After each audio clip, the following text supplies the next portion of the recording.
Hello, and welcome to the Wild Wild West podcast. My name is Richie Richey of the MHRT Network.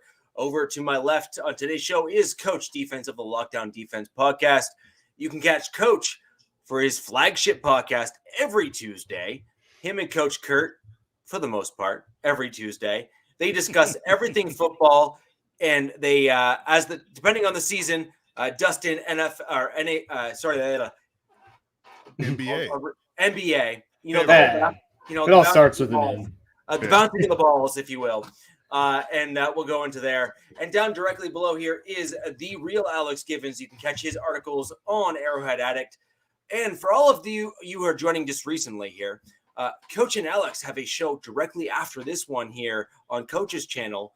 And Alex, when he eventually figures out that you can create a YouTube channel with about 3 mouse clicks, will eventually have it on his channel as well, where that will go ahead and have the what is it called, Coach? Lightning Fast Fantasy Football Podcast. Fantastic. I'm going to let the man, the legend, speak it himself in terms of the podcast name. And that is everything you need to know about fantasy football, how these gentlemen have done in their leagues, what they've learned, what they know. It'll be super interesting to see how last week worked, because my gosh, there were some shockers in terms of the games that happened last week. Obviously we'll start talking about that later on in the show. But guys, overall, an interesting week in the AFC West. To say the least. Yeah. So certainly was a roller coaster ride. Glass case of emotion. Yeah. Sure. I'm gonna have some more beer. Just give me a sec. So now that we got that out of the way, Coach, I want to throw over to you, and let's get a quick recap of the Chargers game this past week. Ups, downs, highs, lows, all those good things. Yeah, well, we call that the game of who's going to try to lose it first. That's really what it boiled down to. Yeah. Who wants to lose it more so than anything?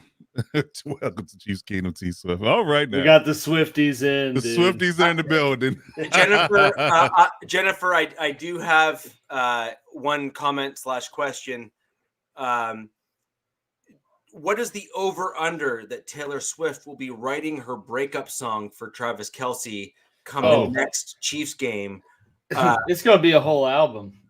Well, yes, I agree. I mean, I'm predicting right now it's going to be called 87. She literally chest bumped another dude in front of a national TV audience when her boyfriend scored a touchdown. That is both really cool and really questionable all at the same time. So, I mean, I'm predicting the downward spiral already. Jennifer, love to hear your comments on the over-under on that. And by the way, if you haven't seen the spectacular Twitter, X, whatever you want to call it, kind of pre-guess of what her song or album is going to be, it's going to be called X's and O's. And that will be her breakup song with Kelce. Want to know your thoughts on that as well. I happen to love the title. And even that storyline is infiltrating the Wild West podcast. Yeah. It's amazing. It's amazing. It's amazing. Well, Coach, over to you, man. Yeah. I don't know how I can follow that up. I don't know. You can't. Oh man, but I'm going to try to dissect this Chargers game, and it's one of those games that really just makes you want to question a lot of things. Overall, I mean, you can be happy about the win, but they literally took turns trying to give the game away. Like it's like Staley and O'Connell had a bet, like who can make the worst decisions down the stretch, you or me. Like we got a friendly bet of $1 to say that we're going to who's going to make the worst decisions down the line. Who's going to cost themselves the game, cost their team the game. But I digress. I mean, the overarching issue in this game is that we still got a lot of issues, a lot of things to address. I mean, injuries aside, there was no Eckler in this game. No Eric Kendricks. Bosa is still recovering from his hammy and things of that nature, although he played it for a fair amount of snaps. Khalil Mack is on a milk carton. When it comes to pass rush, I mean, he's still really good in the run game for some reason. And I'm noticing that the one thing the teams are doing, they're running away from him, and they have been doing so for quite some time. So that's a plus minus there. Overall, I mean, just looking at the possessions of the game, I literally documented the track of the game, and there were 10 possessions on each side of the ball. The Chargers got the ball first in the game because the Vikings want to toss. So they declined or deferred for the second half, and it was a back and forth of possessions when it comes down to what the Chargers did. It was a punt, it was a touchdown. It was a punt in the red zone, fumble, then another 2-minute drill touchdown. It was just weird. That was the first half breakdown. Second half, it was a missed field goal, although he got in the red zone. A double touchdown pass to Kenny Allen and Mike Williams. Then the next drive, Mike Williams gets hurt. Then we get the tip drill pass to Josh Palmer to go up. And then we botched the last drive inside our 25 and almost gave the game away. So that's pretty much how our offensive series went, top to bottom. What's more glaring, I mean, because if you look at Justin Herbert's stats, he was super elite in this game. Like, he literally only missed like 8 passes the whole entire game. Yeah, he was great. He was spectacular. Yeah, I mean, I did. Just again, he was surgical. I mean, it was literally surgical. I mean, his command of the line of scrimmage, just checking out in and out of plays and things of that nature. He didn't get enough credit for that. Because again, this particular outfit is overshadowed by the idea of what the defense isn't doing. They literally they had 10 drives. The Vikings had 10 drives.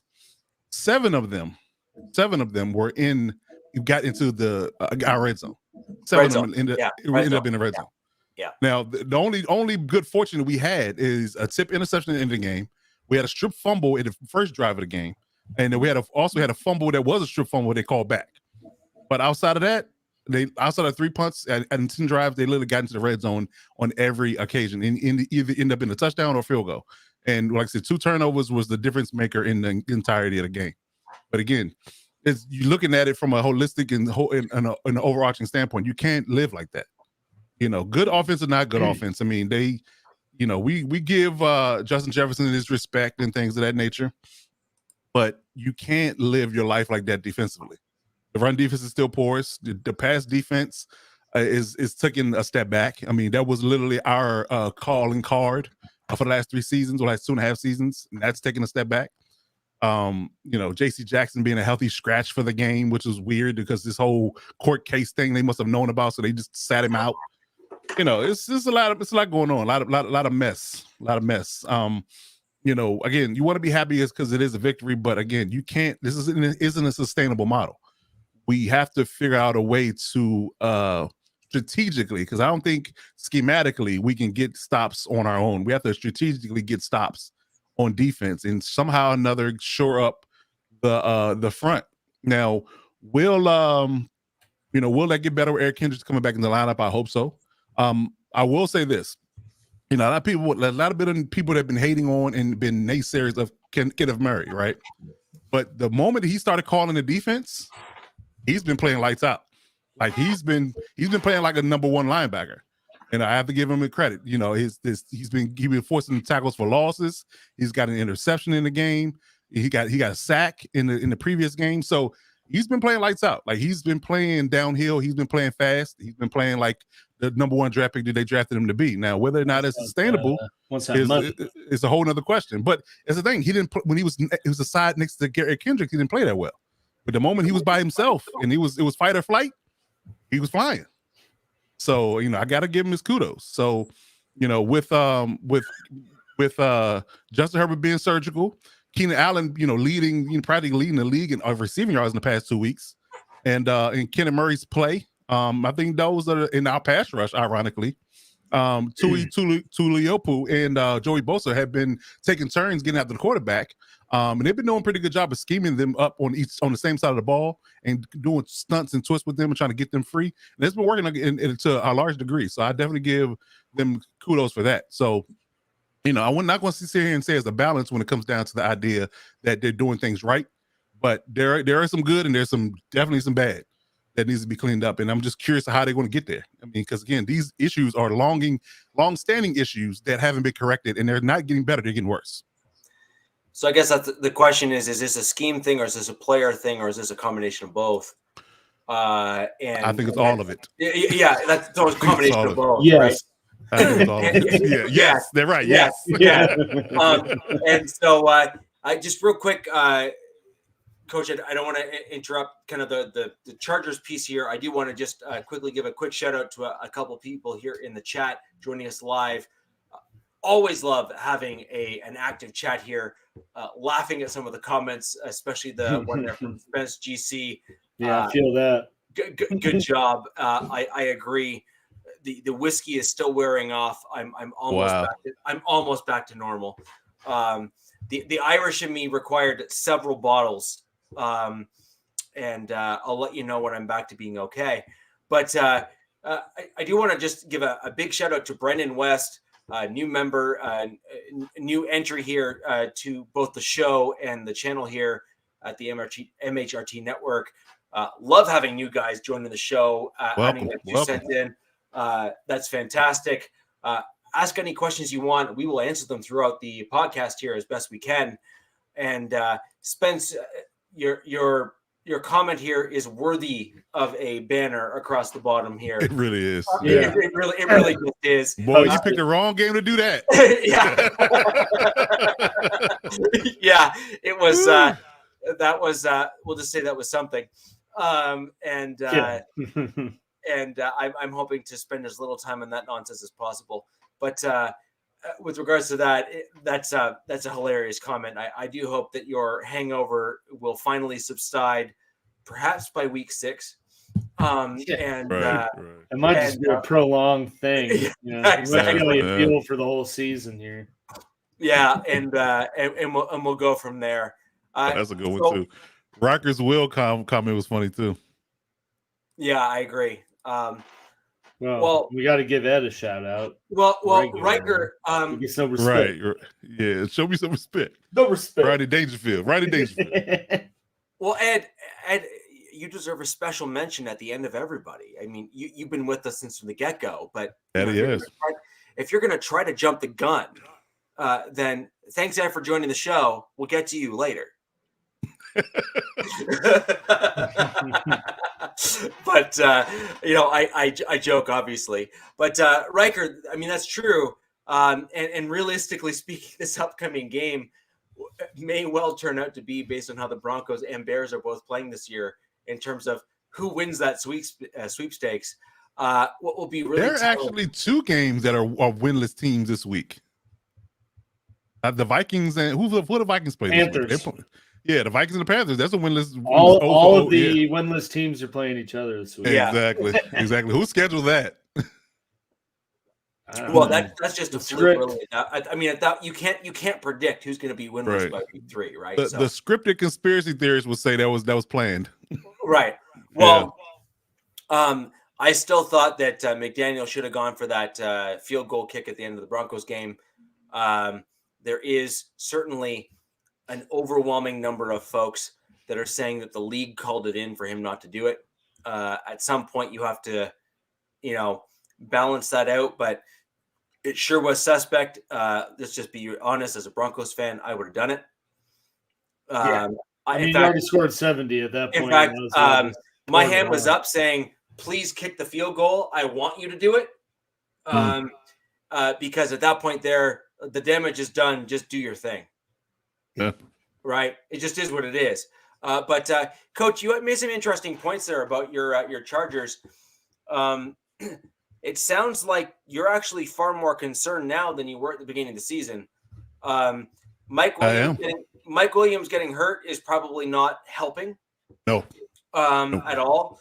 Because Herbert seems to have his guys, and he's very tunnel vision when it comes to his dudes that he's kind of used to. Do you think that will be a good or a bad thing for Herbert and Quinton? Was it Quinton? Quinton Johnston. Johnston. Yeah. Quinton Johnston. Yeah. So is that going to be a catalyst or a hindrance in your opinion? Well, I wouldn't say, Herbert is necessarily tunnel vision. I think it's a trust thing. When you have, chemistry and trust with your receivers and you know what they're going to do and they're not going to do, that gives you a level of comfort. So when you haven't had that built up chemistry with a Quentin Johnson, with a Josh Palmer, and guys like Darius Davis who are new, for that matter, you have to, can we get this done in the same level, kind of thing.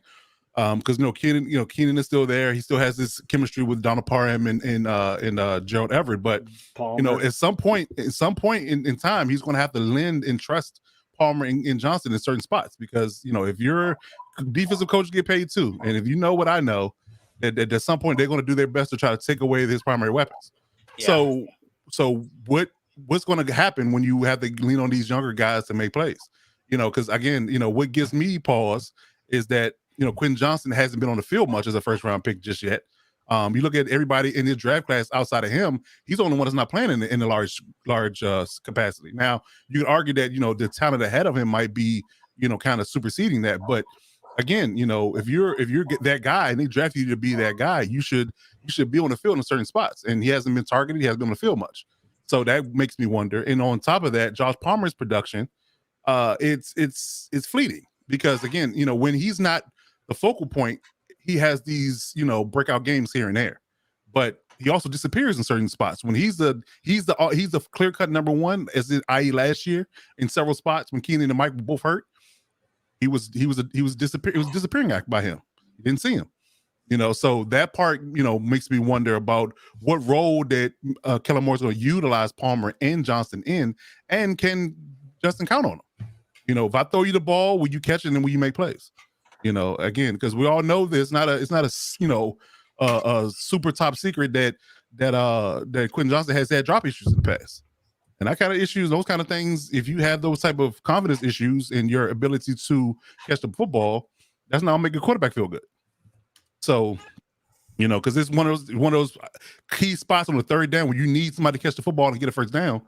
If that one split second hesitation because you're not sure if you're gonna catch the ball or not, it can end up in a sack, it can end up in an off-timing pass, it can end up in an interception. Who knows? But if I can trust and ultimately know that Keenan and Mike are gonna come down with the ball every time I throw it to him, that's a comfort level that I like to live with. So it's just a matter of what type of chemistry and confidence they can build within each other going forward is going to be the key to our passing game. Yeah, no, that makes sense.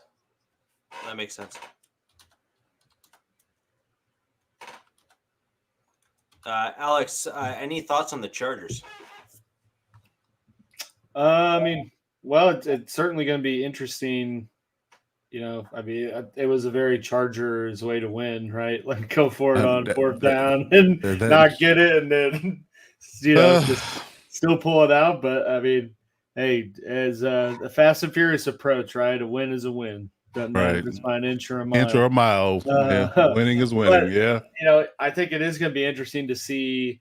Because that's why you went to go get Kellen Moore, right? So you can have the offensive prowess and creativity for when these injuries happen to still be productive. I know I've said on this show that I felt a big part of the reason they got someone like Quentin Johnson in the first was to sort of stopgap, when something came up with Keenan Allen or Mike Williams, so that they weren't stuck with Josh Palmer having to be the guy. Right. So, I certainly understand where coach's hesitancy is from, but I think that this was somewhat part of the offseason plan, or at least their plan in the draft, or definitely a consideration they had in going receiver. So, and, me as the Quentin Johnston dynasty owner, I'm all for it. So I have him too.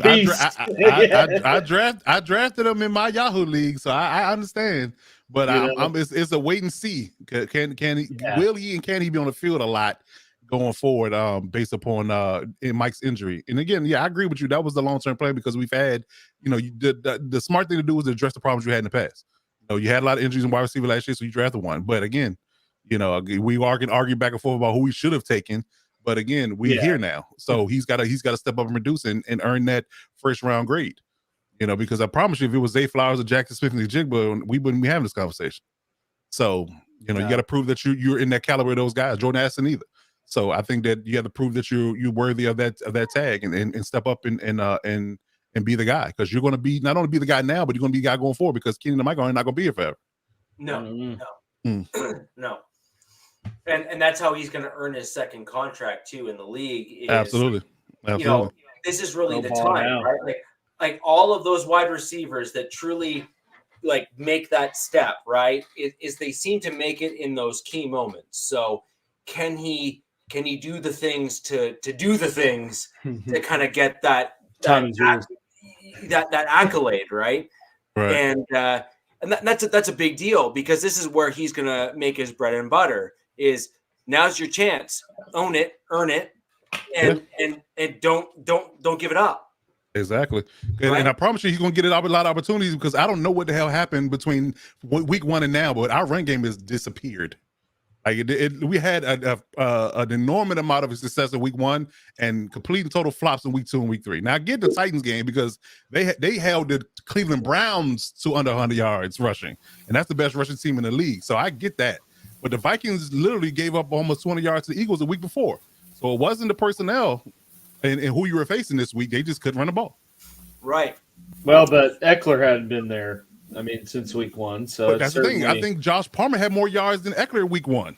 So, again, he just haven't been able to get any push up front. The question ultimately becomes is that a response to results, or is that a response to personnel that were on the field or not on the field? Yeah. In terms of having the rotation in of Eckler versus not, that's kind of a big question there. You could argue that whether or not it was a complimentary role that was more comfortable for Kelly versus you having to be the lead dog. I don't know. I don't know. But Eckler's practiced today, so hopefully we can check that box this week. If he plays this week, that'll lend to the idea whether or not that was the case. Right. And or the question is that whether or not the opponents you're going against are a better run defense team versus a pass defense team. And so, as you have weeks string together without a run game, then you're like, okay, no, this is a trend versus that was an intentional, maybe even issue, but nonetheless an intentional game plan problem or just game plan in general. I sure hope week 1 wasn't an outlier. Hoping it was just an anomaly. It wasn't, it wasn't an outlier or an anomaly. That we're not going back to where we were a year ago. Right, I agree. So just to move on and continue on our roundtable of what happened this past week, I'm going to throw over to Alex and Captain. Thanks for joining us. I hope everything's okay. And weather. We will move on to the Raiders shortly after Alex covers the Chiefs. The beatdown. The beatdown that was almost the worst of the week. Almost of the Dolphins Chiefs. Hold my beer. Yeah, exactly. So go ahead, Alex. Go ahead and let's break down your slaughtering of the Bears. Yeah, as you said, it was an absolute slaughtering, 41-10. Honestly, should have been probably 41-0, but Blaine Gabbert had to go in and just throw 2 interceptions out of his 5 passing attempts. So, I guess one negative of it, backup QB situation, little shaky, but that's for another day. It's not really a beatdown when you only win by 31, though, right?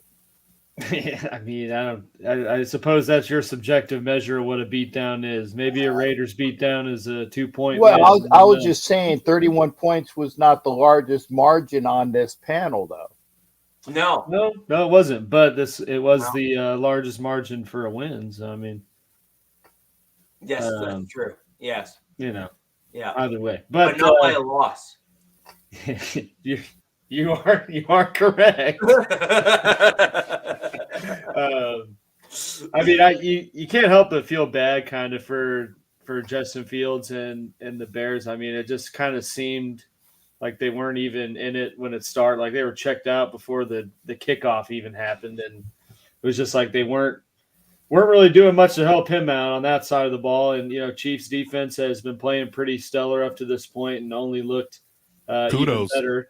Drew Kudos. Tranquil looking like the signing of the offseason. I mean, going out, replacing an injured Nick Bolton and, has 9 tackles, I think half a sack, but he filled in quite nicely. So, I'm not going to act like they had to go against a really tough offensive unit. Just wanted to point out, I didn't think that the coaches did much to help Fields or the offense work at all. But and then, in terms of Chiefs offensive play, I thought this was kind of a good.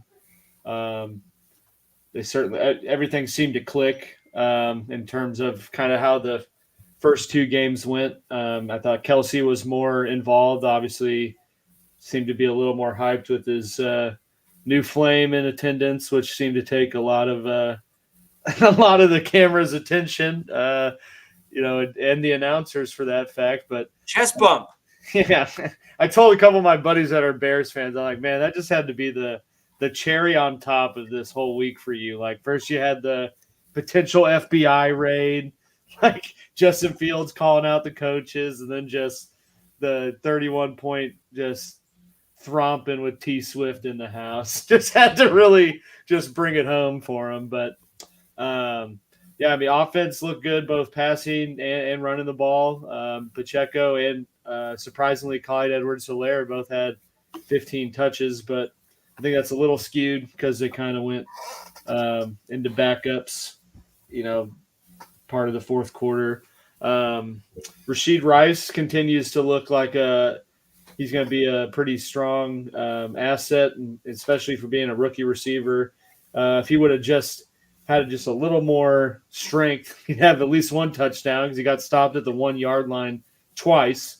So, but I thought good to see rookie, especially kind of how the past rookies have been like Sky Moore and some of these other guys that have been non-existent for the whole season. I think it's nice to see Rice, second-round pick, continue to progress every week in terms of building trust with Mahomes and getting targets and producing. So, Alex, on that note, I think that's an interesting comment, though. Going back, is that not a great lesson for wide receivers at the NFL level? Just learning that they're going against just a truly different level of competition at the NFL level.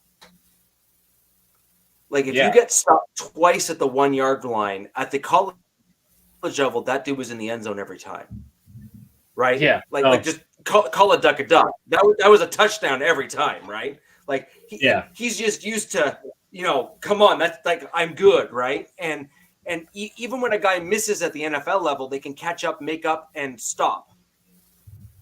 Like it's a completely different mental mindset. So I think that's despite having an elite quarterback, which Mahomes is, throwing you the ball, you still, as a wide receiver at the NFL level, need to elevate yourself to be successful when you move to the NFL.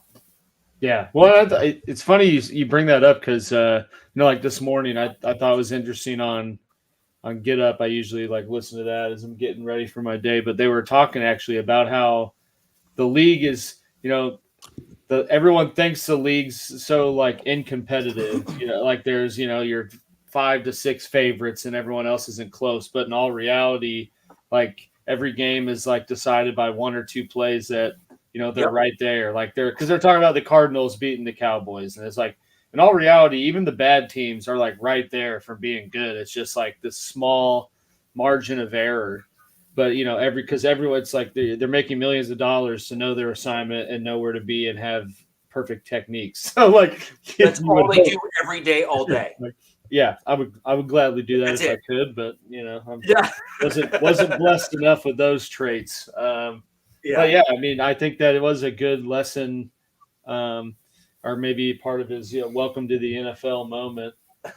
Outside of probably the 1 drop he averages a game, but to get stopped twice at the 1-yard line, it's probably a good awakening that it's a little bit different comp than I don't even know what SMU. What conference are they in? The American or ACC or something like that. So either way, different breed. Exactly.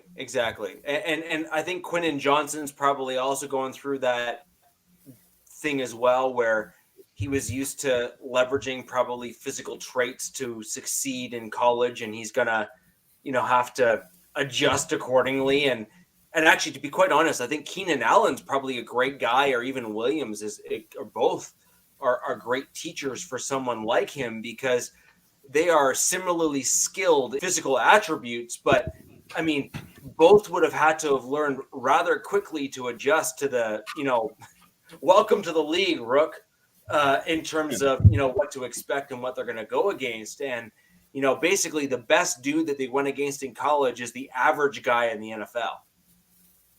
Yeah. So right? to a certain degree, yeah, absolutely. Yeah. And that's just the way of the world now, and they're going to have to adjust accordingly. Yeah, but it's one thing that no matter what you do and who you get taught by, you can't teach confidence. Yeah, exactly. Yeah, 100%.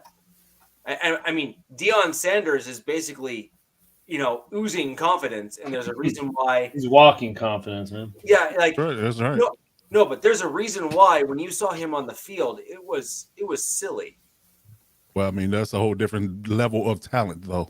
Yeah, no, but that's what I mean is that he had the rare combination of both skill and confidence within one player. Mm-hmm. He lets you know it. He does. Not shy about it. He is the definition of fig jam, which is a 4-letter F word followed by "I'm good, just ask me." But the difference between Deion and everyone else who has the same mental mindset is Deion can back it up. Like legit back it up. Mm-hmm. And I don't care who you are. Whatever I say, I do. Yeah, exactly. Like he's that good. He was that good. Except beat Oregon. And so anyways. Well, we're talking about player versus coach. That's a whole different conversation. Yeah. Oh, okay. We're talking about practice.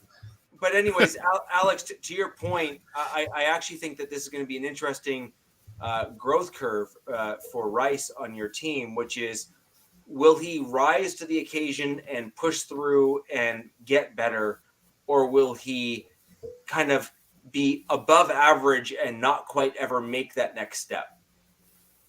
Yeah, no, absolutely. It's really the big question, right? And the best of the best at the NFL force themselves to level up, and the other guys just kind of are always way better than everyone else they've ever played against, but never quite get there. Yeah, and he's certainly getting the opportunity. He had 7 targets last game, and I think at least getting over 5 the first 3 games here. So, like I said, it'll be interesting as they kind of go into this stretch of teams that are all 1-3 or losing records. See if they can. If they can build on that. But yeah, overall, I mean, it is an overall great team win. I'm not going to act like the Bears were a tough opponent. Even the Windy City guy we had on last week was pretty realistic about how this game would go, and I'd say it went pretty as expected. Couple milestones, I guess, to take from it. Reed got I wrote it down, 271st win, so he passed Tom Landry, so he's 4th all time now on the list. And then Mahomes was the fastest ever to throw for 25,000 yards in his career, so that's kind of a cool little tidbit from this game. But yeah, overall, I mean, great win, and then certainly got some added hype with certain pop star being in attendance. So we're welcoming the Swifties to the kingdom. Yeah. I wanted to say nation so bad. I was about to. I was looking at him. I was gonna do it. Speaking of that, is it safe to say that the Steelers are the nation now since they won?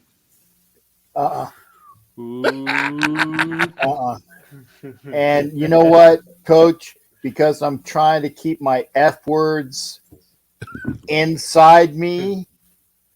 Okay? It was just a question. I answered it for you. No need for violence. No need for violence. I just asked. This close, Coach. This close. You don't want to get a pissed off veteran on camera.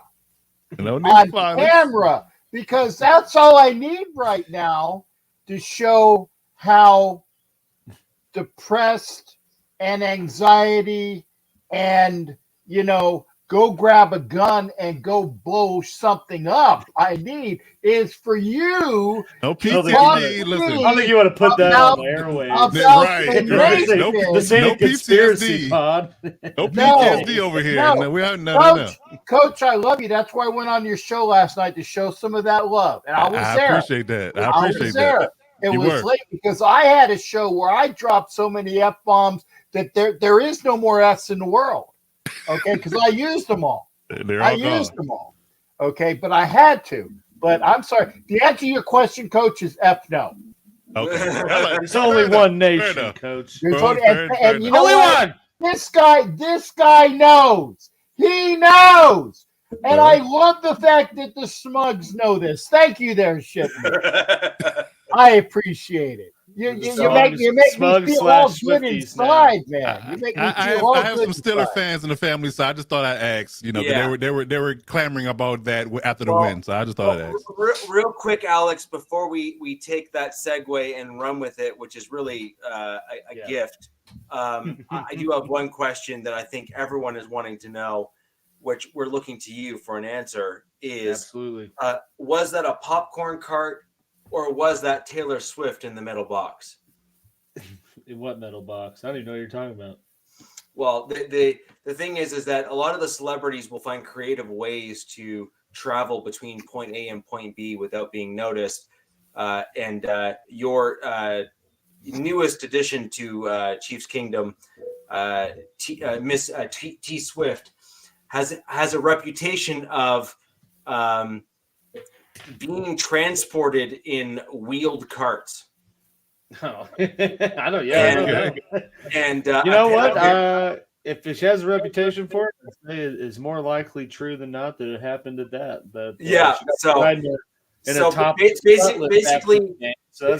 there was a gap. Apparently, it was all over NFL's Twitter, which was she was up in the box upstairs and then was down on Travis Kelce's arm.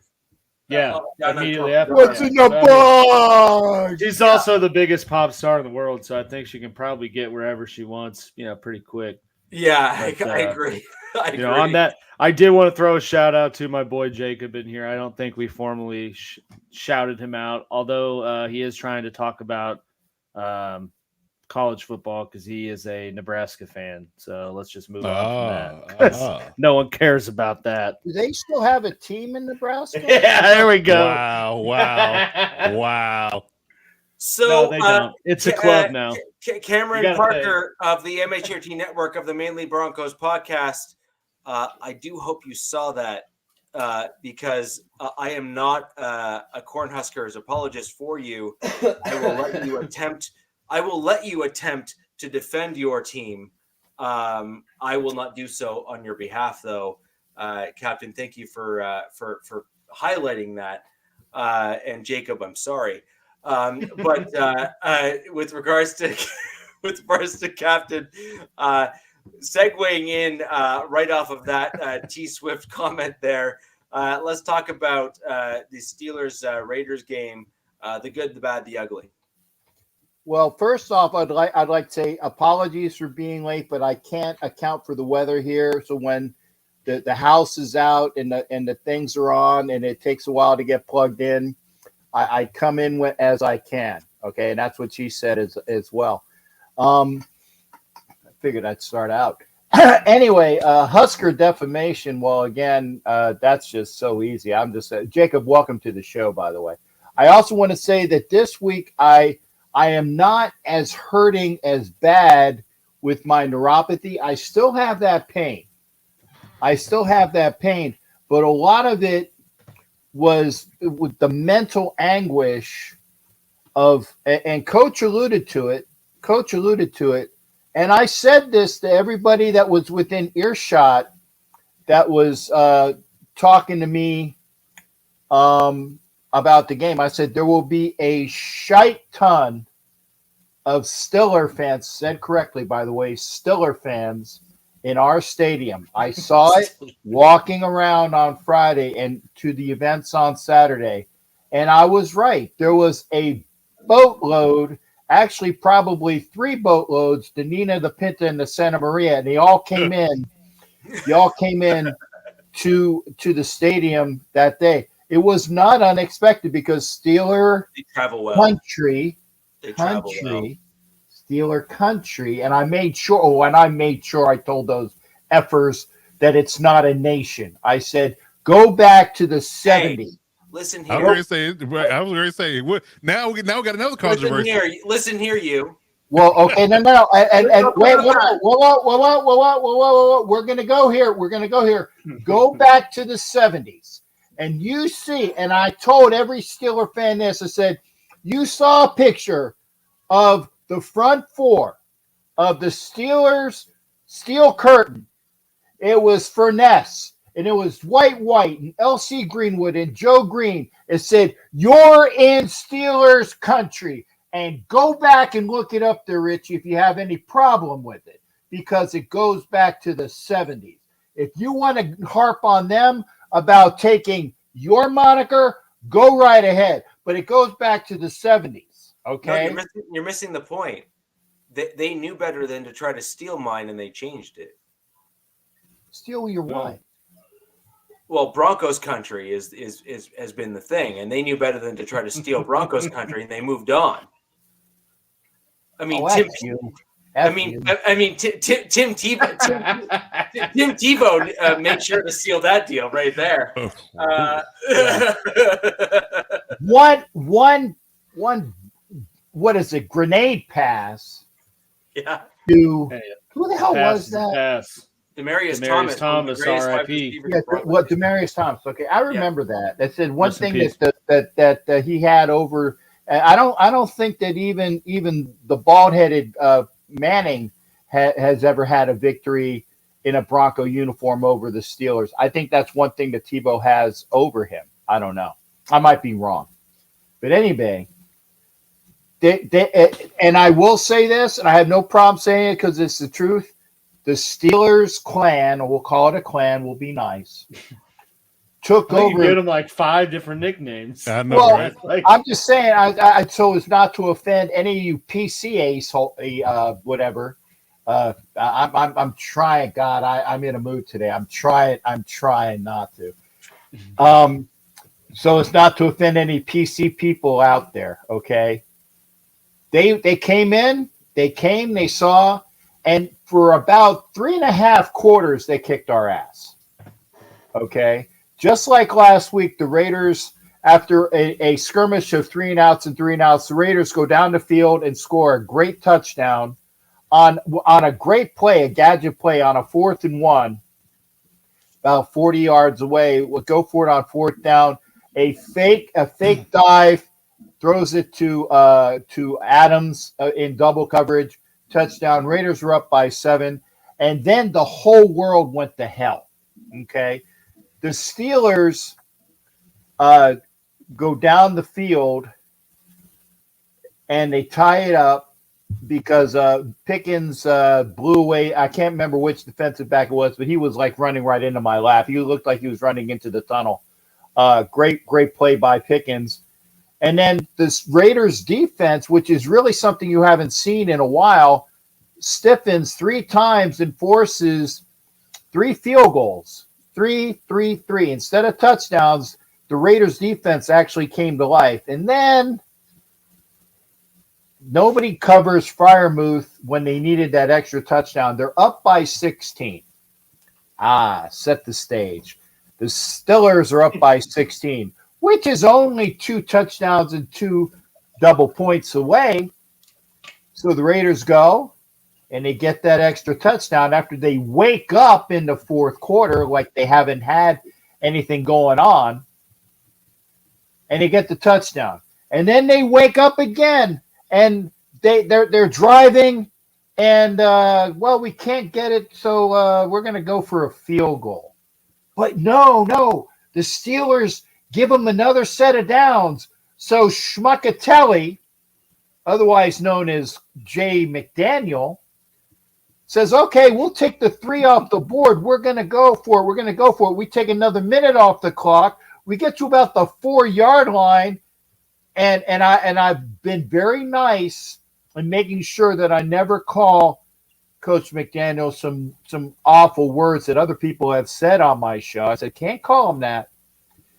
I said, it's Coach McDaniel. Well, for this day and for the other shows, Coach Schmuck decides to go for a field goal after taking the 3 off the board and wasting a minute of time, and gets 3. I understand it, and I said this in my post. I understand it. You're over on the upside of 2-minute warning. You got 3 timeouts into 2-minute warning, and you're leaving it to your defense, which has come to life. But and a rather big butt it is, like I saw out there in Vegas with a few of the babes that were out there. If you're going to take the 3 off the board and you're on the 4 freaking yard line and it's 4th down, you go for the first down, you go for the touchdown. What's the worst that can happen? You turn the ball over on downs deep in the end zone, where you give it to them, you're still down by 8? No! You kick a field goal to make it interesting? What the hell kind of call is that? And I've been pissed off about it so bad that it made me forget my neuropathy for most of the time on Sunday night.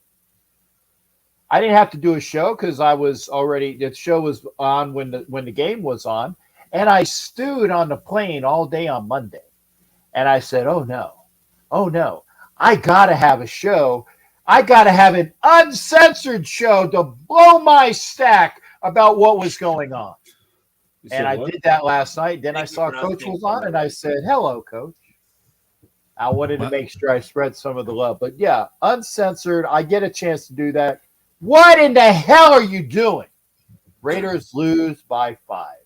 And Coach McDaniels, I've seen he has the clown hair on, and then he has the offense, or was it high school offensive coordinator at Spirit. It shows a picture of McDaniel, with the Halloween costume, all that other stuff. Dude, you screwed up.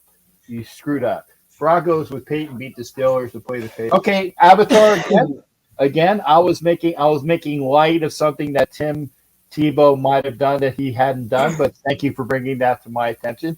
As stated, I just said it just to be fun, but hey, let's get it. So, Captain, at the end of the day, what that ultimately means is that you were effectively a combination of a score with a 2-point conversion and a field goal away, so like 10 points, for all intents and purposes, away from winning that game. And so the question is, does it matter what comes first, the cart or the horse? So what I mean by that is, if your offense wasn't getting it done, and you weren't because you got it to 4th down. But did you see the plays in front of it? Jacob Jurassic Park. Jacob ripped off 2 10-yard runs in a row in that last drive. 2 10-yard runs in a row. They're on the 4-yard line. It's 4th and 3. Go for it. Are you done? Yes. Okay. Ooh. So here's the deal. With that Kevin Hart. So here's the deal. A 4th and 3 is much different than having having basically 13 yards to the end zone or even 20 yards to the end zone. The point being is that you end up having a much different defense, and frankly, Coach will agree with me on this. As a defensive coordinator, you can for example, as you get the offense closer to the end zone, you can play certain plays differently because you no longer have the concept of a deep pass. So everything becomes more condensed in terms of how you play. And so what that does is it actually makes it much more difficult for your running backs to get those extra gaps and those extra holes to run those types of plays that you had success with, and frankly, from Josh Jacobs before. It's just a fact. I'm sorry. It is, because the distance between your linebacker and your defensive line is much shorter and much condensed. So therefore, you're able to actually pressure and prevent the running back from getting a full head of steam in order to make it all the way through, which is why run plays are much more difficult that close to the end zone. They just are. And they're actually more difficult for the offensive line to punch through holes, which is why you often see teams like the Raiders, like the Broncos, and like some of the other teams with fullbacks, because it helps with that extra blocker in there to actually punch a guy into the end zone. So not to get too detailed on it, it actually is much more difficult inside the red zone to pass, because that window is condensed, and the passing windows are now from the 20 to probably about the 5 is really easy to run the ball. Now, when you get from 5 yards to the goal line, then it's getting difficult to run the ball. Just to be clear on the numbers when it comes down to that idea. They were 4 yards out. Yeah. That's my point. They were 4 yards out. 4. I firmly believe this, but I didn't say anything about running it. I actually, just like you had that little fake that got the first touchdown, everybody in the house was expecting a run. That's why you run that play action, or you run Jimmy Garbage Buffalo out on a boot. Okay. Okay. You run him out on a boot, or you do a fake, or you do something like, because when the Steelers got that second touchdown, it was a fake to Freiermuth. Why not give them a dose of their own medicine? Because they were down about the same place where the Raiders were when they got that touchdown. Give them a dose back.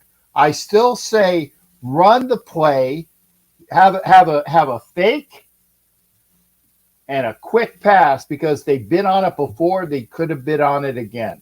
That's true. That's a play calling component, though. But my point is that your best player on offense is Josh Jacobs. Not the last several weeks, mate. Well, generally speaking, overall, no. I maybe not this season per se, but generally speaking, Josh Jacobs is your best offensive player. Have you forgot about number 17? Have you forgot about number 16? At this moment, it might be Devontae Adams. No, you forgot. Devontae Adams may well be. He may well be one of the most talented wide receivers in the game. But the point being is that the guy that ran the league, and I mean that in a literal sense as well, last season was Josh Jacobs. And it wasn't particularly close. He was kind of across the board the best running back in the league in almost all major statistical categories. And so you have to kind of give, dare I say, the devil his due as it pertains to the fact that, for the rest of us, he's a divisional opponent. So, you have to kind of give him credit where credit is due on that front. And so my whole point is that from an opponent's team perspective, who are you going to pay attention to in the red zone when you're 4 yards out? Only 4. You're going to be trying to focus on Jacobs, and then it's up to your offensive coordinator to scheme something that makes Jacob look like the guy, but then go elsewhere. Thank you. If you're scheming on Jacobs and people are thinking it's going to be on Jacobs, that's when you pull out the fake. That's when you throw it to Mayer, the tight end. That's when you run like dare say use Hunter Renfrow, who's on an effing milk carton as of late. He has 3 catches the entire year. Okay? 3.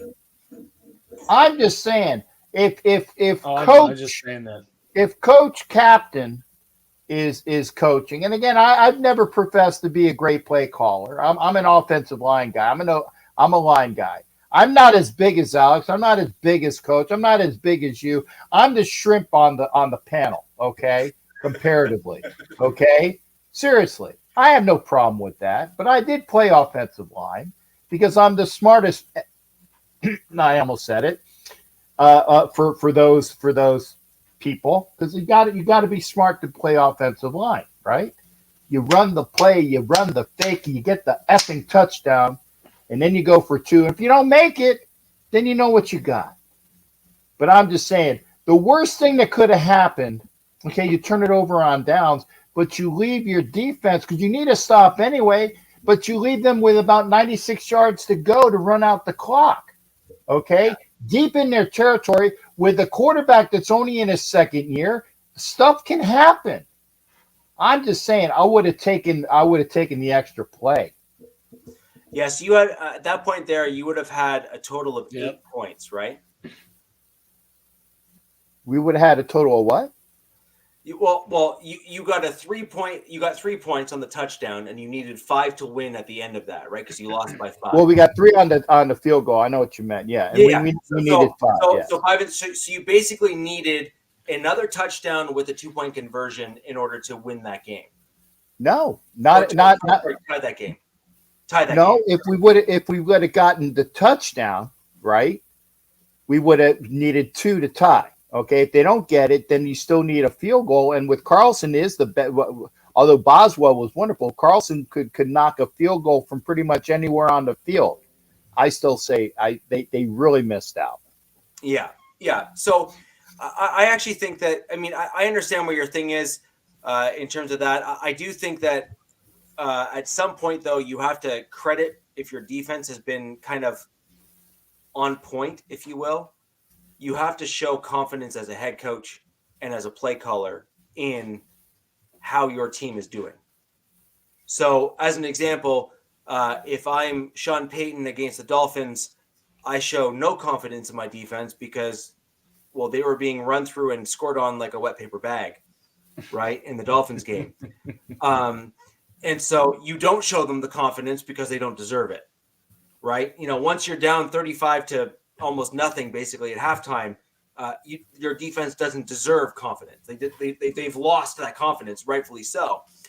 However, in the Raiders game, I have to, you have to kind of look at it from the flip side perspective there, Captain. The last 2 drives, your defense really showed out. And that's why I said I appreciate the fact that he had confidence in the defense. That showed he had confidence in his defense. I'll give him that. But I just said he kind of petered out on going.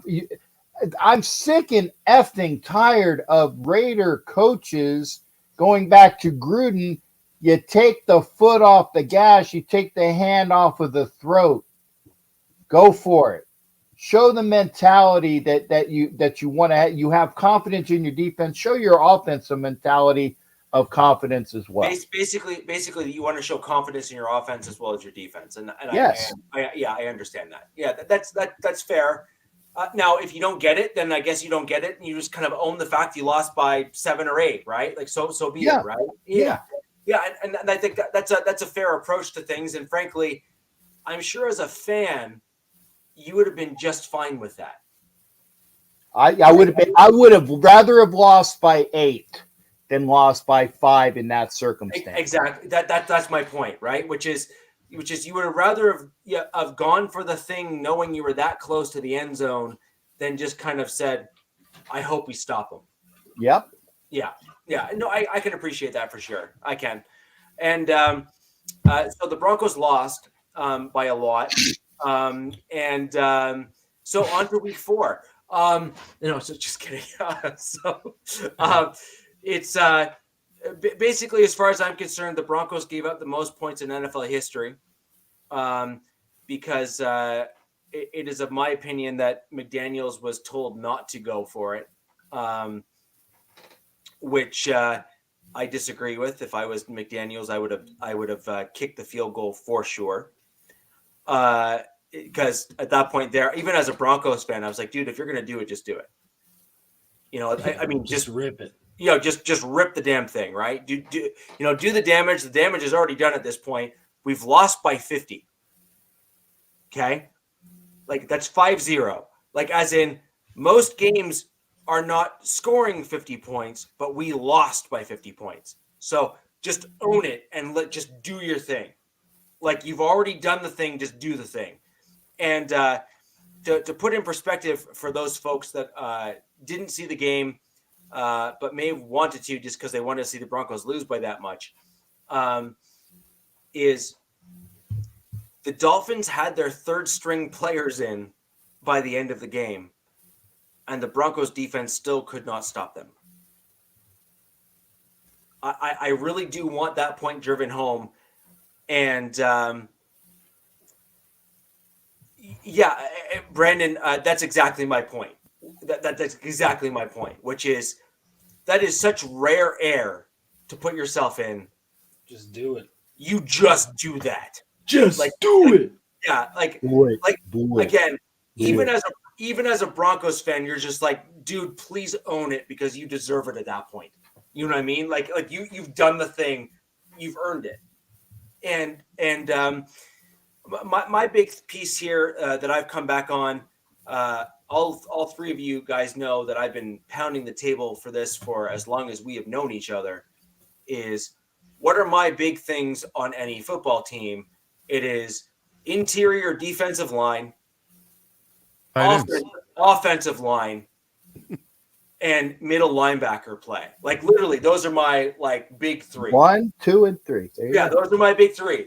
And a lot of the other things are kind of a distant fourth, fifth, and sixth. Is there honorable mention for blocking tight ends? Pardon me? There honorable mention for blocking tight ends? There is, yes. Okay, I'll just check. That's 3A. And that's Sauber, by the way. I like what you did there. Yeah. I see what you did there. So, and yeah, that's exactly it. Which is, there's a reason why football is football, and a lot of the games and the unsung heroes on most teams that we take for granted are the trenches. And often those are the interior defensive linemen that get pressure right up the middle towards the quarterback to put them off their spot. They're the offensive linemen that are able to hold other teams' interior D linemen at bay and edge rushers at bay. And then middle linebacker play, because they're the ones that supplement and stop the run when the interior defensive line are not able to cover and stop all gaps. But those linebackers stop those gaps from getting filled with the opposing team's running backs to gash them for 10 plus yards, like Captain saw with Josh Jacobs last game against the Steelers there. So what we saw from the Denver Broncos was basically complete and total defensive failure. We saw gaps get opened, running backs just gash us for yards.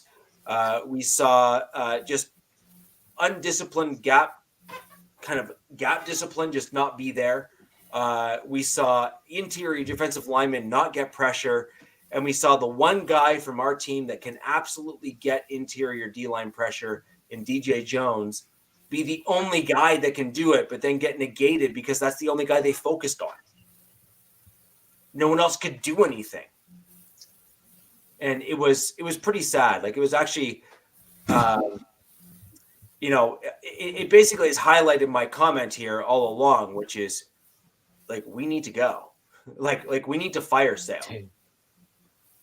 The Dolphins had 350 rushing yards. Yes. Oh, it was bad. Oh, yeah. It was bad. That's tough. It was bad. But at least they were balanced. They gave up 5 rushing touchdowns and 5 passing touchdowns. You can't get any more balanced than that. We nailed it. We really nailed it. Like way to stick the landing. We had an equal. We had equal parts suck on both rushing and passing on the defensive there side you of go. the ball. It really was important. Super, super important. And on top of that, the other thing that we saw with the Broncos was I saw guys just not do it. And what I mean by that is, you saw the Dolphins running back just run in to the end zone, and you saw cornerbacks and safeties watch them run in. Like, as in, they didn't move to try to stop them. And that in and of itself was just unacceptable. Like, unacceptable. And the real issue there, ultimately, in truth, as a Broncos fan, is that is the game that starters ought get benched. Yeah. Right? Like, if you're a coach and you want to actually instill a proper culture within your team, as Peyton has basically stated, is you basically say, hey, you over there, Josie Jewell and all these other guys that claim to be, NFL professionals and at the top of their game. You say, go ride the pine. We're playing the backups this game. And if you're willing to embarrass us, we're willing to embarrass you. Because we want to see what else we have behind you. Because if you're not willing to show up, we want to know who's behind you on the bench and to see if they're willing to step up and take your place. And if they are, enjoy the bench. You deserve it. Deuces. I'm sorry. I have nothing more to say than that to those starters, which is, now the one thing I will say, and I have to give absolute credit where credit is due, Russell Wilson actually had a very good game. He had a few, dude, what's wrong with you kind of passes. But I can forgive that when you're getting a dude running up the gut and about to tackle you on almost every single throw. I am willing to show forgiveness where it's due.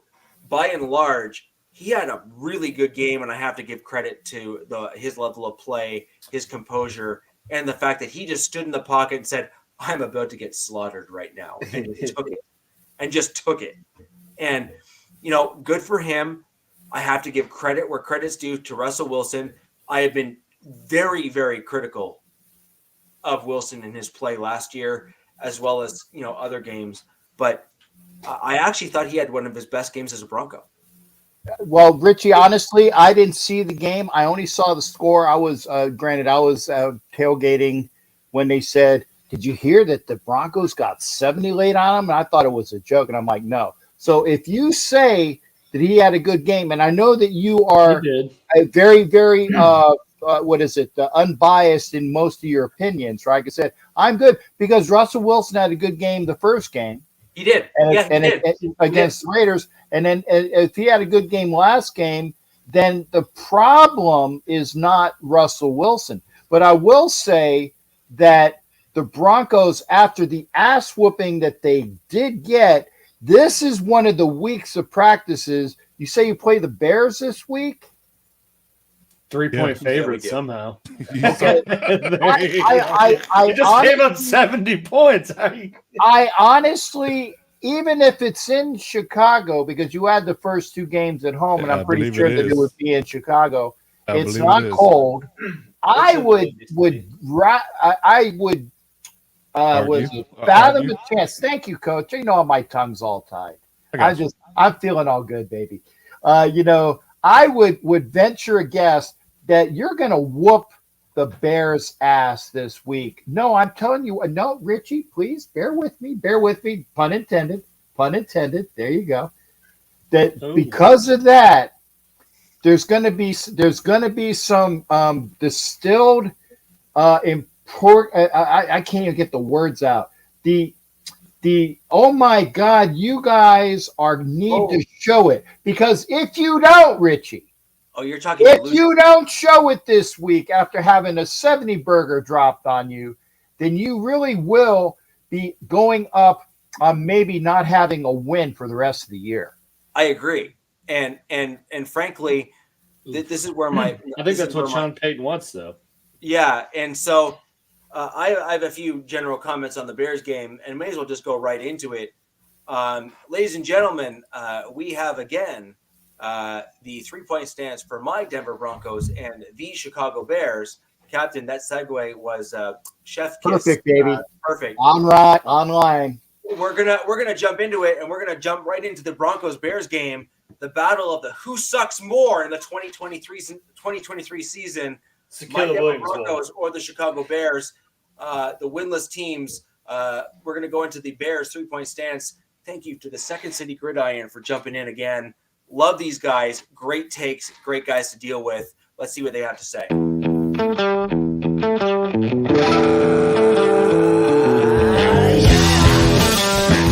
What's up, everyone? This is Lester Will talking back again. You guys saw me last week talking about the Bears' chances, which they had none against the Chiefs. So here it is again. Bears playing against the West again. They got the Denver Broncos. A little closer game this should be. It's not going to be a blowout like both our fans had a chance to sit through last week. The only way the Bears are going to win, again, I talked about it last time on the show, Justin Fields. He's got to go nuclear. He's got to show some of the explosiveness we saw last year from him. We have not seen that this season. Luke Getsy's offense, the offensive coordinator, he he's kind of neutered him. He's trying to make him into a pocket passer against the Chiefs, which as bad as that game was, it was one of his better games this year. He only had 99 yards passing, but the Bears got him out of the pocket. They let him scramble a little bit more. They called a few more designed runs, a few more bootlegs, a few more sprint outs for him.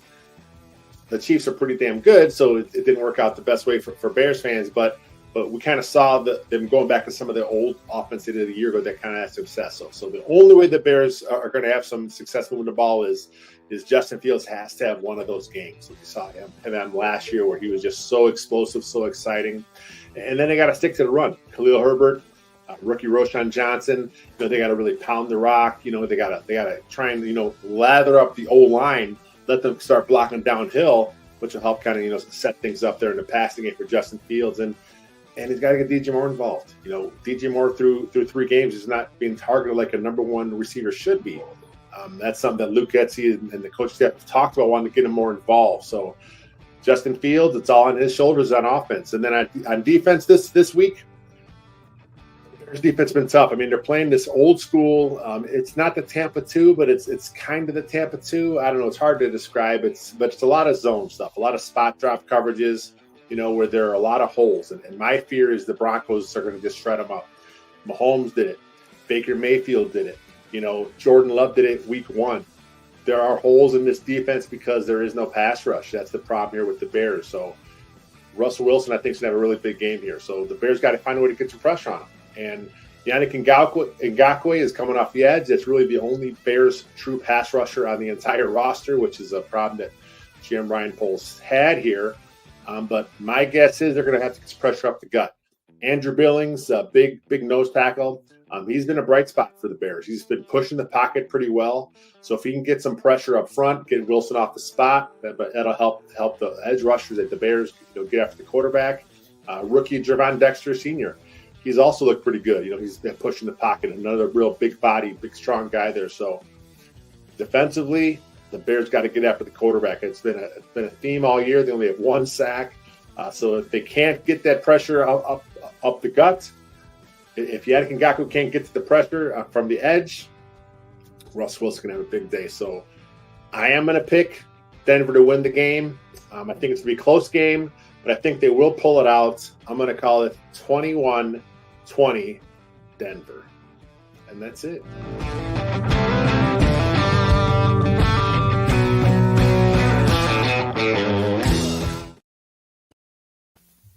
I like the fact that the guy can actually, because everybody, when you pick against your team, everybody looks at you like you're a flaming rectal hemorrhoid. But it's called, being analytical and being objective. Shot. Yeah. Mm-hmm. So I respectfully disagree with that particular gentleman with regards to his take. I brought up the whiskey. We suck more. Yeah, I brought up the whiskey. We suck more. As a method of coping with my Doyle rules. woes. Yes, exactly. So a few things that I think that are missing in terms of what the gentleman has kind of missed for his team. All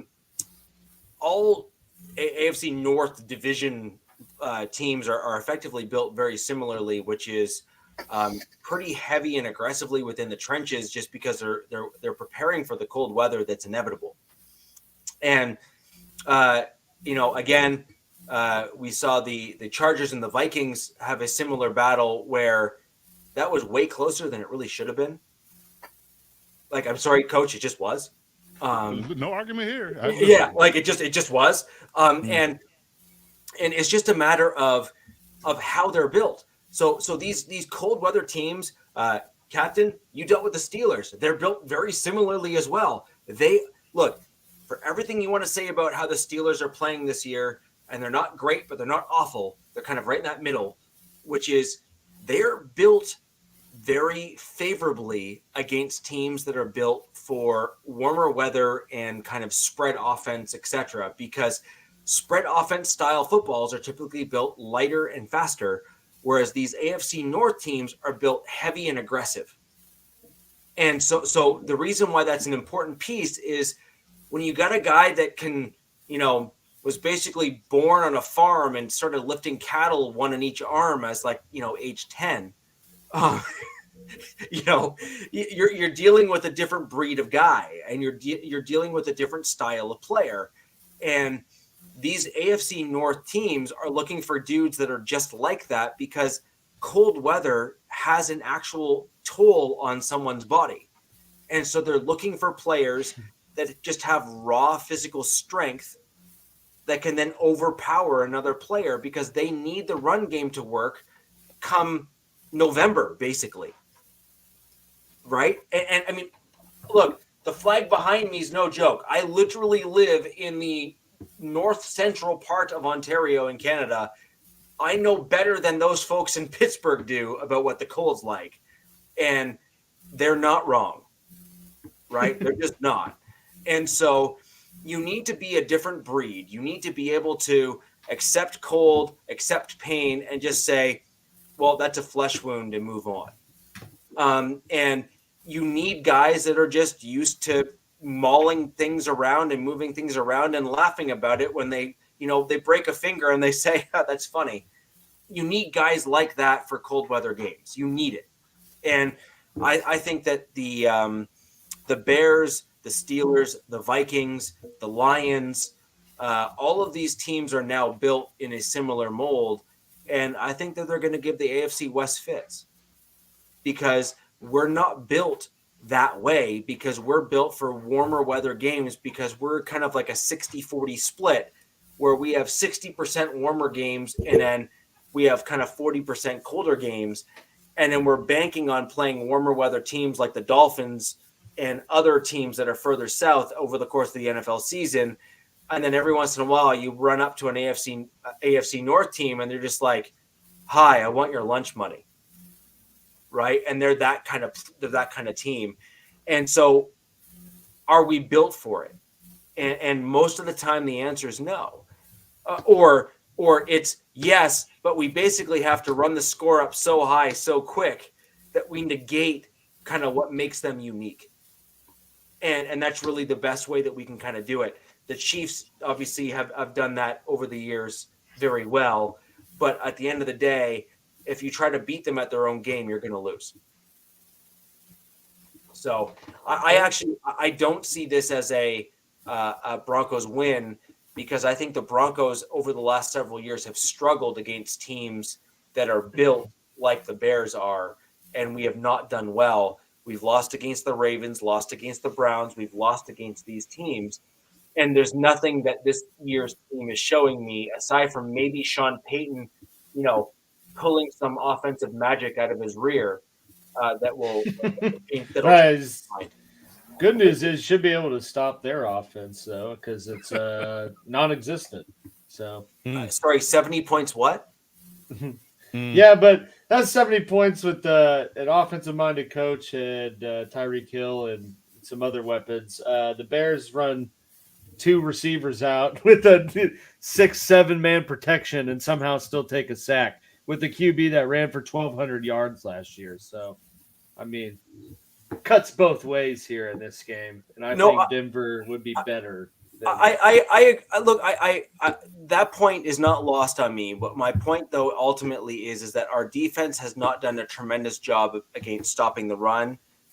And we struggled in certain situations against stopping the pass as well. And so the thing here is, sorry, here, Alex, let me ask you this question. Where does Mahomes typically beat the Broncos pretty soundly? In those 5 and 10 yard gashes that he runs, right? Like those 5 and 10 yard gashes where he just runs right up the gut, right? Like, no, where Mahomes runs for the yardage. Yeah. Right. He's extended those drives, and that's what has really beaten the Broncos, is those extra extended plays where Mahomes has been able to run.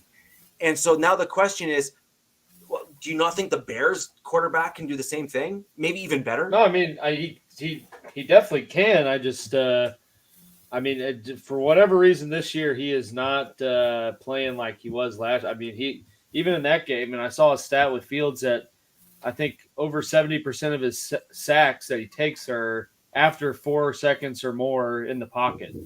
Right. Like I feel like last year he was already gone, but it's like this year, I don't know, it's just not the same Justin Fields. So I feel like this could be the game where your defense would kind of get back on track with how bad the Bears offense has been. Sure. So I don't know. Sure. I mean, look at the glass half full, you know. I agree. So I mean, I think it's fair. But at the end of the day, I think that we're in a rough spot regardless. This is really a battle of the bottom feeders right now of the NFL in terms of play in general. I have my Broncos losing. I have them losing somewhere in the vicinity of probably something like a 23-20 game or a 27-24 kind of loss sort of thing is kind of where I see us at.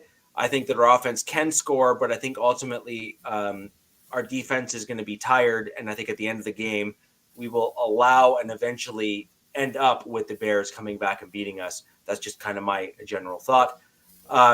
Real quick, I'm going to throw over to Captain and Coach because it's never a bad thing when there's a divisional rival coming up in the week on the AFC West Wild Wild West podcast here. Coach, I'm going to throw to you, and then Captain, have you kind of respond before we throw over to Alex and discuss his Chiefs as they go up against the Jets. Coach, your thoughts on the on Raiders week? Hate. I hate him.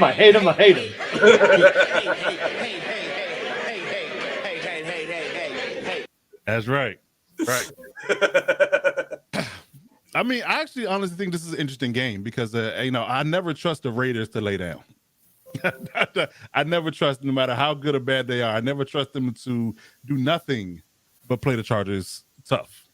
We don't know if Jim McGraw going to play in concussion protocol. He didn't practice today. Woulda. Don't really care. You can roll out Hoyer or Aiden O'Connell, doesn't matter. They're going to play the Chargers tough. So I think it's going to be a tight game. I really do. I believe that it's going to be a back and forth, seriously physical game. And who's going to be up to the task is really going to be the boiling point and the determining factor. And what who's going to win this game? Honestly, it is in SoFi. You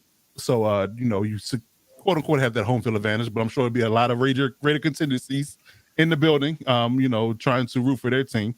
It's only a short drive. It's a lot of Raiders fans still in California because they were here once upon a time. So you have that element. So it ought to be a definitely interesting ball game. I mean, on paper, you would like to believe that the Chargers should run away with this. But again, like I said, there's always one of those things where the Broncos and the Raiders always play the Chargers stuff no matter where they are in personnel, winning record, losing record, doesn't matter. So I expect it to be AFC West, man. Yeah, that's the way it is. I really believe that they are going to play us to the wire, and it's just a matter of who executes more. I would like to see our running game some kind of way come back to life. To take the pressure off us having to throw 40, 50 times a game. Especially with a different set of receivers being rolled out and deployed in certain packages this week versus Mike Williams being there. So, just to have a balanced offense and to try to move the ball and control the clock will probably be our best and most logical game plan. But it's just a matter of whether or not they can or cannot execute that. From a defensive perspective, I mean, it's going to be hard to game plan because it's unknown who's going to be the quarterback when it comes down to Garoppolo or Hoyer or O'Connell, whoever's going to be. And I'm sure they're going to play chicken with that idea until probably the weekend of who's going to be the starter, even if Garoppolo is cleared. So, the game planning for Staley and company is going to be an interesting one to see how they scheme up against this particular outfit. I would like to believe that, because we hadn't had success up to this point of stopping Devontae Adams, I would like to believe that you kind of try to limit him, kind of what they did, I like what they did against Justin Jefferson, try to limit him and keep him away from the most explosive plays. But I would say that if you can contain him and keep the rushing yards to a minimum, I think we have a good shot. But those are the key points that I think this has to happen in order for the Chargers to win the game. All right. Captain, what are your thoughts? Well, like Coach, I see this as a very tight game.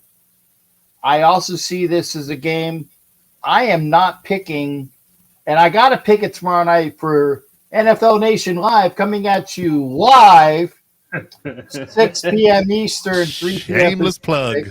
Shameless plug. But I mean, he's going to ask me tomorrow, and I don't know who the hell to pick. And the reason why I say that is because I said last week that I wanted to see which Raider team this is. And I still don't know who the hell it is. I thought I would have an answer against the Steelers, again said correctly. I don't, because the Raiders still have not come out with that dynamic running game. Although, as Black Thanos reminded me last night, that it wasn't until week 4 that Jacobs actually broke out of his shell. He was like very little, very little, very little. And then from week 4 on, he started clicking. I'd like to think that is going to happen this week. That'll be completely on brand for us to give up a lot of yards to Josh Jacobs. That'll be completely on brand. I'm just saying, because again, it's week 4, and the Chargers have had an issue in the past with stopping the run. Okay, not being an a-hole. I'm just saying that's true. I mean, it's the truth. It's all true. Yeah, they made Madison look pretty I good. will stop you when you start telling the truth. Okay, yeah, you will. So for the I'm setting them up for the Raiders' true home opener this weekend. Oh Jesus! Yeah, I was gonna say something about that. I will say this, Coach, and again, I gave you props last year when I went to Game 1. And there was more Charger fans in the stands week 1 than I thought I would see. Right. I thought I would see. There will be a decent amount of Charger fans in the stadium, but I really think that this is actually the only home game that the Raiders play all year. And it's because of everybody coming into Vegas as that away destination. It's very rare that the Raiders will have a stadium that's actually mostly cheering for us. So this is our only one home game a year, although there will be more Charger fans in the stands than I anticipated going back to last year. The question is, and this is the big one, and I saw it up on in the comments, is who the hell gets fired first, Staley or McDaniel? Because if Staley continues to do boneheaded plays like go for it on 4th and whatever on these 24-yard line, and it was only due to the fact that analytics. Right. Only due to the fact that the defensive back had an interception in the end zone against Kirk Cousins. Oh my God, Kirk Cousins almost beat you? Coach, I don't know. I want so bad to just throw a gargler line out here, but I can't, because I don't know what team you're going to be. I don't know what team I'm going to be. You know, as far as personas, I don't know. I know it's that Adams is going to have a good game, and it doesn't matter who the hell's throwing him the ball. Okay? I like to believe that Keenan Allen and Devontae Adams are going to have good games. Outside of that, I have no clue. Thank you, and that's true, because we haven't been able to hold Keenan Allen to anything. And he always has a good game, you know. And this year we actually got Carter on our team, so maybe that'll be the one thing that will help us out. Because last year Carter went off on week 1, and he was like, "Who the hell is this guy?" Okay, right. and he's been a dynamic player for us on special teams. I don't know. I did like the fact that the Raiders defense showed up last week. To a point. The Raiders offense is still not shown up. Okay. And then when you have the question, is it going to be Jimmy Garoppolo as the quarterback if he gets out of and I like Jimmy G, but again, if you go by the stats, he's going to throw 4 interceptions this week. Why? Because he had 1 in week 1, he had 2 in week 2, he had 3 in week 3, and if you go with the pattern, he's going to have 4 interceptions this week. Well, I like that. Okay, I don't, but he can't throw an interception if he's not playing. That's true. So I'd like to see AOC 4. I can't say AOC because that reminds me of the Skinny Bits from New York. I can't call it. I was like, what are we doing? Okay, here? I can't say that. So I have to say AOC 4. Okay, I would like to see AOC 4 be the starting quarterback. Because if you trot out Brian Hoyer, you're already telling the people that this is a throwaway year. And the fact is that McDaniels is going there, right? And he's already given up because he thinks he's going to be there next year. You're playing with fire, Josh McDaniel. And I said Josh McDaniel because I said it was Josh Schmuck on Sunday, okay? But if you really think that you're going to be there next year and you're going to trot out Brian Hoyer as your starting quarterback when you know you drafted this guy who knows the offense well enough. Yeah, he's got Mack and Bosa who actually are they're not on the injured list. I'm asking. They are. Well, no, Mack isn't. He just had a rest day today. Bosa is with a hamstring and a toe injury, but I like to believe he's going to practice Thursday and Friday. Okay, so for the first time in forever, you actually have both of them playing into like week 4. Yeah. Okay, which is rare. And to be fair, Mack hadn't been there about a year, but okay. Okay, but the fact, like, they had trouble with TJ Watt last week. So TJ Watt, because actually the Raiders gave up their first sacks this year last week. They didn't have the sack going into this game. So I tell you again, Coach, and lots of love to you. I don't know. I'd like to think that the Raiders get their crap together and win. I know it's going to be a close game. It's going to be an enjoyable game, and I know we're going to have fun talking about it next Wednesday. That's all I can say. I totally agree. I share that sentiment. So, Alex, very quickly, we are going to fire over after that rivalry game. And I agree with both of your comments, by the way. I think it's going to be a really interesting game. I think it's going to have a lot of people right on the edge of their seats. And frankly, it's going to be a real question in terms of which version of both of your teams show up, given kind of the players that are either hurt or not. And I think that'll play a little bit of a role in terms of kind of how things end up.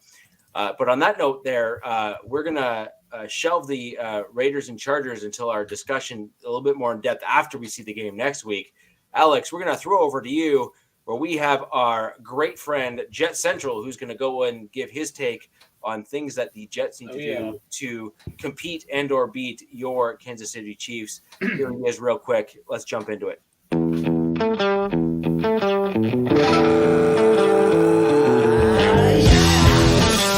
All right, guys. Thanks so much for having me. I always love doing this, doing the collabs and previewing games and whatnot. But for my three things that frankly need to happen for the New York Jets to not only just compete with the Chiefs, but to potentially beat Kansas City. I know it sounds crazy at this point in time, but the first thing that has to happen, the Jets have got to protect Zach Wilson, right? Saleh, Joe Douglas, Nathaniel Hackett, everybody is fully committed to Wilson at this point. We don't really, as Jets fans, there's a lot of question marks surrounding the future of the quarterback position. Obviously, Aaron Rodgers goes down in week 1, but it seems like Douglas, like Saleh, like Hackett, the top dogs in charge, they are 100% content rolling with Zach Wilson. Despite, there was a report that came out, I believe it was yesterday, from ESPN saying that that Saleh could potentially lose the locker room, how things could implode. Despite all of the noise, all of the external noise and potentially even internal noise, they are rolling with Zach Wilson. So the Jets have got to protect him first and foremost. Kansas City's defense looks a lot different this season, a lot better than seasons prior, and the Chiefs just look like, despite wide receiver, they're going to be right back in the playoffs. So the first step here, you have to give Zach Wilson a chance. The Jets cannot. What happened? I have no idea. I didn't do it.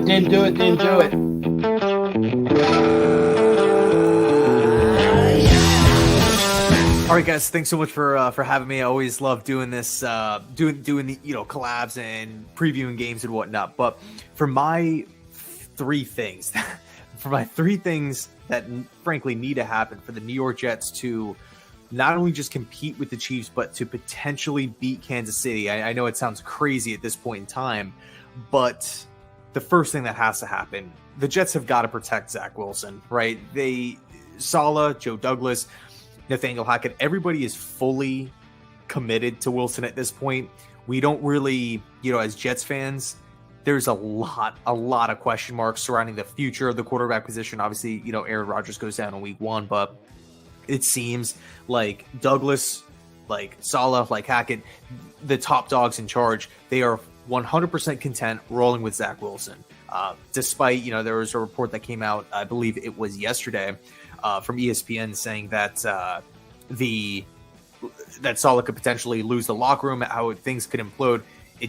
Despite all of the noise, all of the external noise and potentially even internal noise, they are rolling with Zach Wilson. So the Jets have got to protect him first and foremost. Kansas City's defense looks a lot different this season, a lot better than seasons prior, and the Chiefs just look like, despite wide receiver, they're going to be right back in the playoffs. So the first step here, you have to give Zach Wilson a chance. The Jets cannot perform on prime time while the whole world is watching against the defending Super Bowl champions if their quarterback is just getting ripped apart, right? In order for Zach to have success, step one, he needs to be standing upright, not being rushed, not being, attacked by the Kansas City defense, which is, again, really, really good. Number two, offensively, they have to do something differently. Yes, the Jets beat the Buffalo Bills in week 1. It ended on a walk-off punt return in overtime by undrafted free agent Xavier Gipson, who's looked pretty explosive this season, but it kind of, branches off the point. Xavier Gipson isn't really utilized that much. Former Chief McCole Hardman isn't really utilized that much. I've been talking to Chiefs fans kind of throughout the week, and they've all asked me the same thing, like, hey, we're watching these shows, and everybody's kind of talking about how the Jets offense has been a joke so far. Against Dallas, last week against New England, it's just been pitiful. But McCole Hardman is riding the bench. Why is that? Why is he only getting in the games for a handful of snaps? And my response is, I don't know. I don't know if the Jets are – I don't know if Hardman is in the doghouse for some reason. I don't know if the Jets just are refusing to push the ball down the field. We don't throw the football down the field. We don't even try it. We don't even have the personnel packages involved in the game. So, if you put yourself in the minds of safeties, if you put yourself in the minds of, defensive coordinators that are playing the Jets, you're not even concerned. You're not playing on your heels at all. You're not even thinking about them throwing the ball beyond 20 yards of the line of scrimmage. That's just something that simply isn't done. We had a Hail Mary, in the Patriots game. That was it. That's the lone pass that I can remember from the first 3 games of the season where the Jets actually attempted to throw it far, right? For lack of, as simple as it gets, we don't push the ball. Number 2, we don't really get Zach outside of the pocket. And, with Nathaniel Hackett running the show, this was actually an issue with the Broncos last season with, Russell Wilson sticking in the pocket, not getting him outside, not really giving him breathing room from the chaos of the trenches.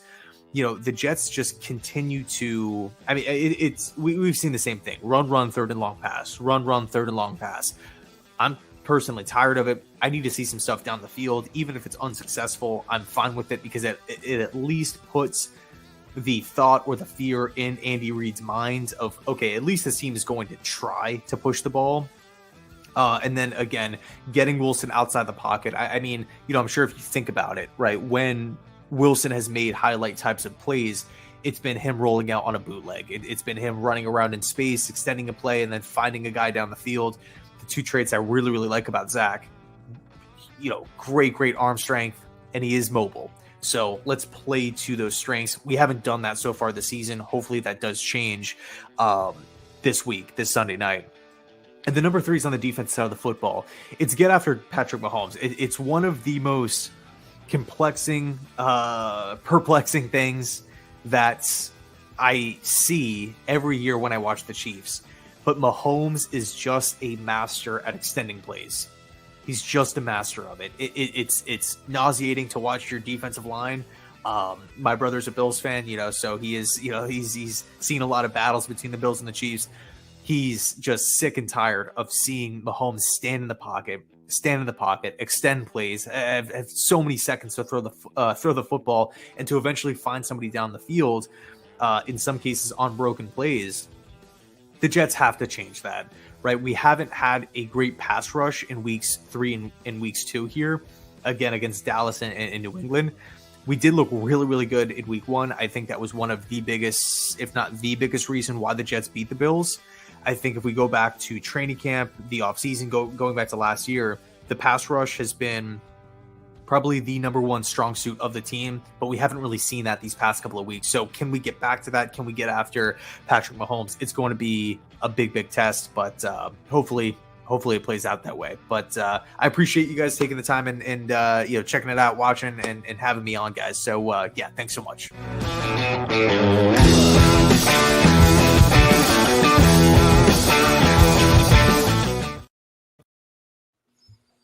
Boom. So I think he had some pretty interesting points there, Alex. Ultimately, I think another relatively realistic take on kind of one team versus the next in terms of where they're at. He kind of hinted at certain things. But what are your thoughts? Well, and it's funny because I'm the one that asked him, like, what are they doing with my boy McColl, man? He's like, I don't know. I said, I feel bad for him, but then you look at his contract, and I don't feel that bad for him. No. But yeah, I mean, obviously Sunday Night Football, they had a different QB matchup in mind when that was scheduled, and I know Jets Central and the rest of the Jets fans certainly had a different vibe going into the season of what this game would be like. So yeah, it kind of is what it is, but I mean, it's definitely not a matchup like it was for the Chiefs last week. I mean, Jets defense is obviously really talented. A lot of elite players on that side of the ball, and I think that's evident by their score. You go look at their scores right now. It's 15-10, or I mean, they beat the Bills week 1 because of their defense and special teams. So that side of the ball is elite. And I don't think that's something, to kind of put to the wayside when looking at this game. I think that the two biggest matchups, I know he mentioned, the Jets defensive line, like obviously Quinnen Williams, right up there with your Aaron Donald, Chris Joneses. And, he got paid like that this offseason, certainly sparked internal debate and feud with Chris Jones and the Chiefs. So, he knows how to get after the quarterback, and they got a lot of young talent like Will McDonald, a lot of first round early draft picks in terms of edge rushers and pass rushers that they use to create some havoc. But I mean, so with that all being said, they've had 1 sack in the last 2 games, and Chiefs offensive line is playing actually at a pretty good level right now. Mahomes is actually getting pressured on career low percentage, and I don't think he's been sacked yet. So we'll see if they can kind of keep the status quo with that. But I mean, I think that's obviously the biggest matchup because they're going to have to create pressure to force, not let Mahomes sit back there and just pick them apart. But at the same time, like Mahomes also isn't known to just sit back there. He'll just run around and then pick you apart. So, which leads me to the next, big matchup, which is obviously their secondary, kind of the combo of Sauce Gardner, Reed and Carter, which I probably is one of the best, if not the best, rotations in terms of corners, like secondary unit that a team could have. So, we'll have to just see how that kind of matches up with how the Chiefs spread the ball around and have been kind of, having one person show up one week and then the next. So I think there's just kind of going to be kind of like a death by 1,000 cuts and avoid Sauce Gardner. My final kind of prediction is 35-10 or 30-10, somewhere, 30, 35 point range. Jets have put 10 points up the last 2 weeks. So you got to think they'll probably have some special teams or defensive touchdown, or somehow, Zach Wilson will get something done. But I mean, just there's too much going on for me to think that they'll be able to turn it around offensively to make it a game. But I suppose I could be wrong. But I think that with how the Chiefs played last week going into this week, and on top of kind of the media turmoil with the Jets, I just don't really see it being too close of a game. No, I think it'll be. I do think it'll be closer than you think, just because their defense is that good. Like they're much better than you think. But no, I mean, they're obviously elite. But the thing is, their offense just doesn't help them out. Their offense goes three and out, and then at some point it's like you can be as good as you want, but like Broncos last year, right? They were up the top 5 defense, but their offense wasn't helping them at all. And it's like just at some point you can't. They just got gassed. They got gassed. It's as simple as that. I agree. And so I actually think the Jets are kind of where the Broncos were last year, where they have this super good defensive unit, but then their offense now, without a competent quarterback to kind of elevate them, to get them through the year and then potentially then bolster their offensive line, they're kind of in a real challenge right now, which is they just, I don't think they have the help. Yeah. But it's funny too, you say that, right? It's because Hackett's over there like calling it. So it's like it's kind of it's the S show has followed him. Yes. Yeah. It's And really, Hackett has a certain style that he wants to run, and he likes to run that kind of outside zone style offensive play, but you can only do that if you have the right players. It's just as simple as that. And if you don't have the offensive linemen to run that style of offense, then you're kind of behind, or between a rock and a hard place. And I think that's where the Jets are right now, is they're missing the right players in the offensive line to run the style that Hackett wants to run. As a result, I do not see this ending well. And Taylor Swift's going to be there, as Coach dropped him. I agree. And it'll be over at that point. It'll be 2 touchdowns. He's going to be finding that blank space all over the field, dude. Yeah. And it'll be the chest bump heard around the world again, right? So, I generally agree with everything you said there. I think it's going to be probably a closer game than most people think, but I think it will be still a Chiefs win nonetheless. And I think it'll be the Jets defense that will keep them in this game more than anything else, just because that's, I think, where their strength is as a team. Yeah. So with that in mind, we're going to wrap this show up, ladies and gentlemen.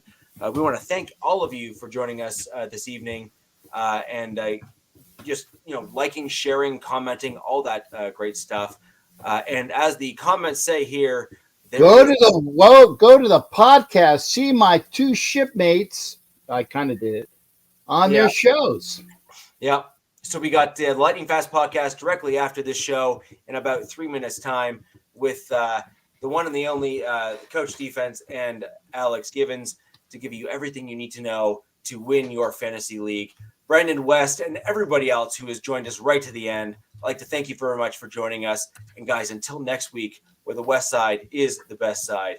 Peace! Yeah! When you feel low, you can still go. Even when you feel slow, you can still go. Even when there's no hope, you can still go. I never answer to no, man, I still go. Go, go.